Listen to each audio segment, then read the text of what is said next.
Hello. Looks like we have a great turnout. Thank you for joining in on today's webinar, everyone. So quick introduction. My name is Dawn Widener, and I'm representing FDAQRC to provide you with today's topic on 483 responses and how to ensure that you're adding in the key elements for a successful response. I worked for the FDA for 10 years, specializing in the BIMO area, which covers your GCP, GLP, and PV disciplines. I've also covered GMP areas within device and drug cadres. After FDA, I went to industry, working as a senior director for regulatory compliance with a large pharmaceutical company within their quality and compliance organization. During that time, I have helped many sites as well as our own companies response to 43s. So enough about me. Today we will discuss the key elements to responding to a 43, and hopefully by the end of the webinar you have gained better understanding to the basics of a 43 and better knowledge to set you up for success when you're encountered with the need to respond to 483. So to start off, let's look at the most recent 2017 BIMO metrics, which provide us with the most commonly identified deficiencies. Here you see a list for those at the site level. So we have at the top are your failure to follow investigational plan. So this is either not following your protocol or 1572 or any other types of agreements that are set with the site. You have your protocol deviations and failure to properly document and report deviations, failure to ensure that informed consent was obtained in accordance with the regulations, so your Part 21 CFR 50, failure to maintain accurate, complete, and current records, lack of appropriate accountability for investigational agent, your IP, and failure to obtain IRB approval, and your inclusion-exclusion criteria. Most common deficiencies identified at the sponsor level, you will see listed here. You might have noticed that the list is smaller, and that is because there are only a few citations that can be cited by an investigator. And your most common ones that you see are related to inadequate monitoring, failure to bring investigators into compliance, which a lot of it is, we all know that there will be errors in conducting a trial, but what an investigator will look at is how prompt you were in getting that investigator into compliance. And did you immediately identify the issue, and what actions did you take to ensure that they came in compliance, and were they prompt? So another item would be related to inadequate accountability for excuse me, your IP, and your failure to obtain FDA and or IRB approval prior to the study initiation. So what is a 43? A 43 is a statement of identified deficiencies or deviations from the regulations. If we're talking about your GCPs, then it would be against 21 CFR 312 for drug products, or 21 CFR 812 for devices. It is an expectation that a response is provided. Usually an informal verbal response is given at the closeout meeting, which is then preceded with a formal written response. Please note that unlike an FDA 43 letter, a response to a 43 is not legally required, but as I stated earlier, it is an expectation, and it is strongly recommended that a 43 response be provided to the FDA within 15 business days. So why this time frame? Well, the investigator has 20 days to write the report of the inspection and any findings. The report and any response is then sent as a full package to the center for review and final classification. So having the response at the time of reviewing the inspection report really facilitates and provides the center reviewer with the ability to fully assess the severity of the findings.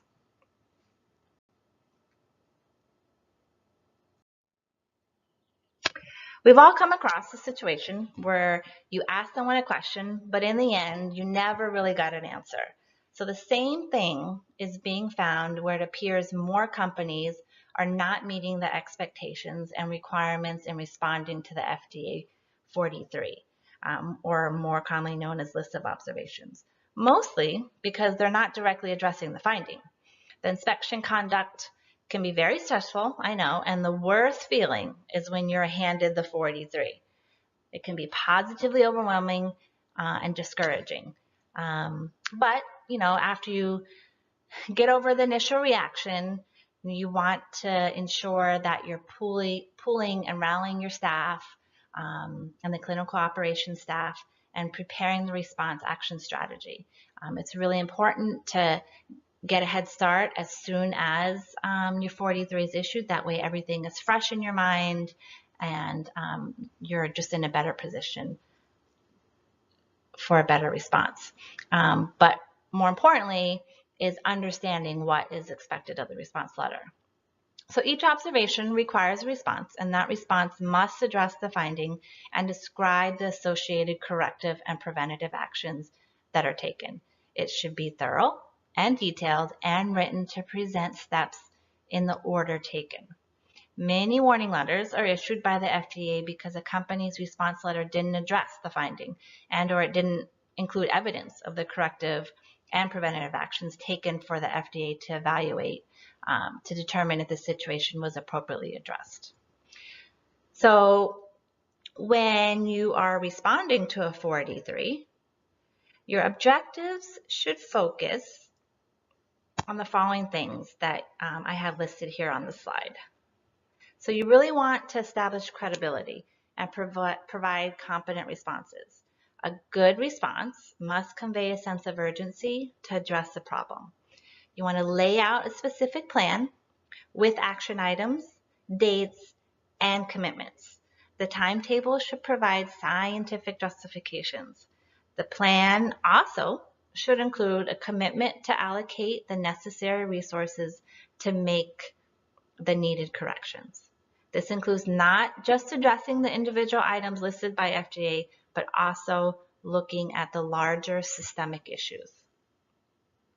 So you also want to demonstrate acknowledgement and speak to the issues identified. I know I kind of capped on it a little bit with establishing credibility, but the most important thing in communicating with FDA is to show why the problem won't reoccur. So you want to document the root cause and corrective action. You want to speak to the specific concerns of FDA because FDA wants to know exactly what's being done and who is doing it. So clearly document the situation, include specifics, and explain how the corrective action will address the problem. And then just as important is you want to show commitment.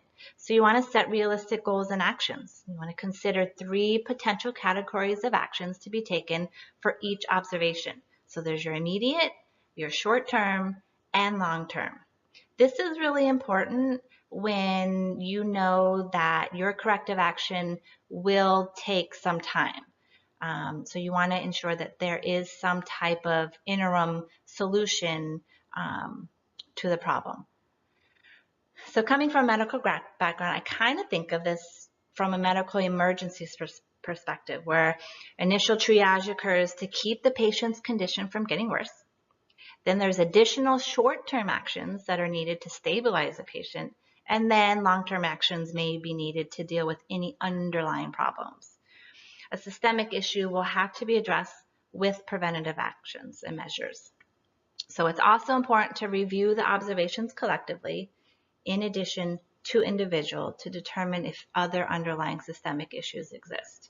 So I know I've repeated myself multiple times related to ensuring that you specifically address the issue or finding and that you're looking at any underlying systemic issues exist. When you apply these elements, it provides FDA with confidence the responsibilities are being met and that the integrity of the trial was maintained throughout.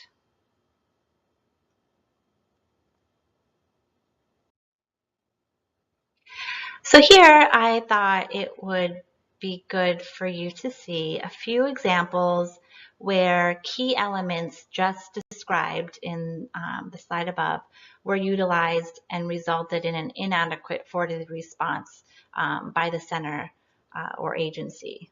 So here, one example is related to a response that was found inadequate in that the time frame listed, or commitment time frame, was noted to be excessive and not prompt enough.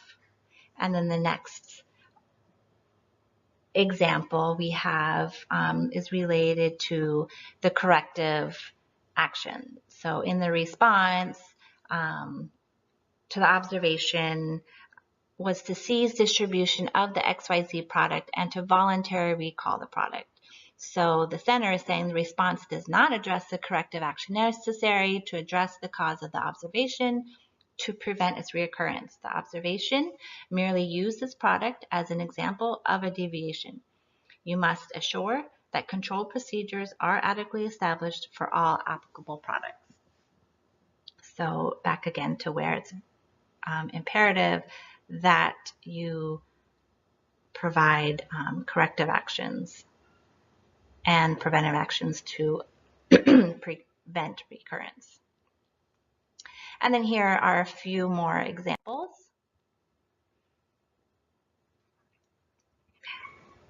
Here we reviewed your firm's response and conclude that it is not adequate, while a procedure titled SOP 001, Internal Quality Audits, was submitted in your response. No evidence of implementation of training on this procedure was provided. In addition, your firm did not provide evidence that it conducted a quality audit as required as a corrective action to this observation. Lastly, your firm did not provide evidence that it retrospectively reviewed all quality system procedures to ensure they were documented as required. So here again, not providing evidence as part of your corrective action or commitment, and not doing that systemic review. And then the next example we have is we reviewed your firm's response and conclude that it is not adequate, while a procedure titled SOP 002, Supplier Evaluation and Monitoring, was submitted in your response. There's no evidence of implementation of training on this procedure. In addition, your firm did not provide evidence that it evaluated, example, as a supplier, as a correction to this observation. Also, you did not provide evidence that you retrospectively reviewed. So again, not providing evidence, not having a complete corrective action, and not doing a systemic review. So it's very consistent. So what I thought next that would be fun is if we tested your knowledge and whether I fulfilled my objectives of this webinar.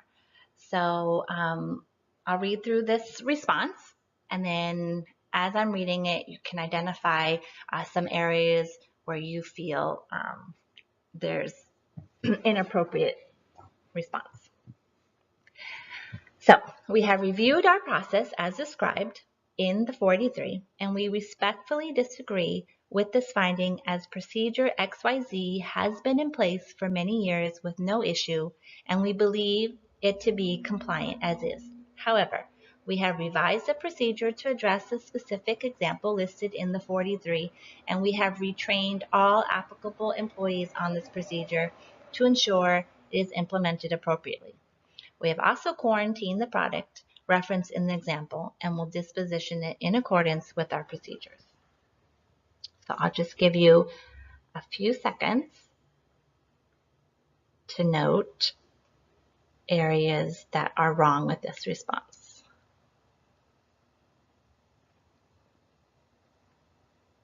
Okay, let's see how you did. How did you do? So in the example of a wrong response, it was argumentative without providing evidence to support the position. There was no updated procedure provided, no evidence of retraining provided, no corrective action plan, no timelines for distribution or quarantine product, and then there was no commitment to review other product that may be affected. Great. So now let's try a response that is a little better and more appropriate and see how we do. We have opened CAPA 123 to investigate and fully understand the root cause of this issue and to develop comprehensive corrective actions in order to prevent recurrence. As immediate corrections to this observations, we have taken the following actions. We have revised our XYZ procedure to address a specific example in the 43, as well as the other areas where this issue may arise. See Attachment 1 for revised procedure. We have retrained all applicable employees on this procedure to ensure it is implemented appropriately. See Attachment 2 for evidence of retraining to the revised procedure.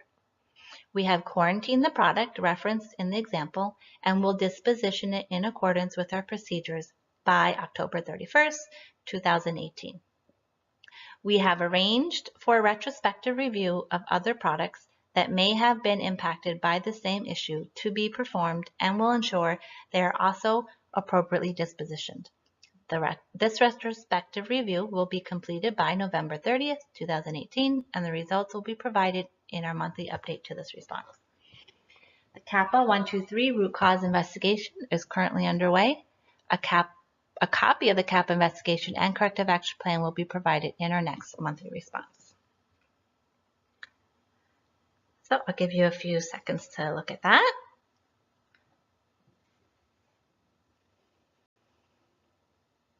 All right. And how did you do here? So this one was much better, as our objective evidence provided for completed actions. Immediate corrections were made. Timelines were provided for longer-term corrective actions. It addressed example in the 43, but also looked beyond the immediate issue to see what other products could be impacted. It commits to providing updates on a periodic basis, and then it commits to performing a retrospective review for other potentially impacted products. So hopefully you got those same ones. And just a little caveat. So I know I'm the last two bullets, mention providing updates on a periodic basis. This one, really you need to look at and how it applies to your specific observation, and even the training part, the evidence of the training. So I know some companies are large global companies where if you're going to do a retraining, it would be maybe close to 300 employees that will be getting that retraining. So, you can amend your corrective action or what you're going to commit to the agency, whether or not you're going to provide that, or, you can make another statement to where it'll be available upon request or, at any other follow-up inspection versus having to send it all in. Because I know that can be pretty massive, where at a site inspection, it would be more appropriate to offer the evidence of the retraining because it might just be for 10 folks or 5 folks. So it's a little bit more applicable. So just use your judgment on, when you might feel it's appropriate to send in the evidence or where you can just make a blanket statement that it'll be available upon request. So with that note, I would like to leave it up for any questions. And if there are no questions or you're more comfortable just reaching out to me directly, please feel free. You have my contact information with your sign up of this webinar. I thank everyone for your time and hope everyone has a good rest of their day. Thank you.